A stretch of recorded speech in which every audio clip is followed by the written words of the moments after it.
Hello friends, welcome back to my channel. আগৰ ভিডিঅ'টোত আপোনালোকক মই কৈছিলো যে নুডলছ অন্য এটা ভিডিঅ' দিম গতিকে বলক আজি আমি এই ভিডিঅ'টো বনাই লওঁ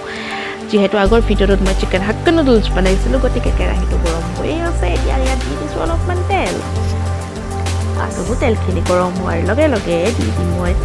নহৰু আৰু পিঁয়াজ দি অলপ লৰাই দিছো আৰু এতিয়া মই ইয়াত দিম গাজৰ বিন আৰু বন্ধাকবি আৰু এইবিলাক দি লৰাই দিছোঁ এতিয়া দি দিম অলপ নিমখ আকৌ লৰাই দিছোঁ আৰু ইয়াত দিছোঁ কাটি লোৱা পনীৰ চ' আজি ভিডিঅ'টো হৈছে পনীৰ হাক্কা নুডলছৰ ভিডিঅ' আৰু ইয়াত মই দিলোঁ অলপ হাক্কা নুডলছ মছলা জালুকৰ গুড়ি চয়া চচ আৰু টমেট' চচ দি চব লৰাই দিলোঁ এতিয়া ইয়াত দি দিম মই নুডলছখিনি আগৰ ভিডিঅ'টো বুলি যে কৈছোঁ আপোনালোকে যদি মোৰ সেই ভিডিঅ'টো এতিয়াও চোৱা নাই তেনেহ'লে মই ডেছক্ৰিপশ্যন বক্সত লিংকটো দি দিম আপোনালোকে চাই ল'ব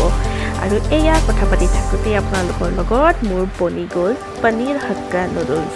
আৰু আপোনালোকে যদি মোৰ ভিডিঅ'টো চাই ভাল পালে তেনেহ'লে লাইক কমেণ্ট শ্বেয়াৰ কৰিবলৈ নাপাহৰিব লগতে মোৰ ভিডিঅ'বোৰ চাই মোক এনেদৰে মৰম দি থাকিব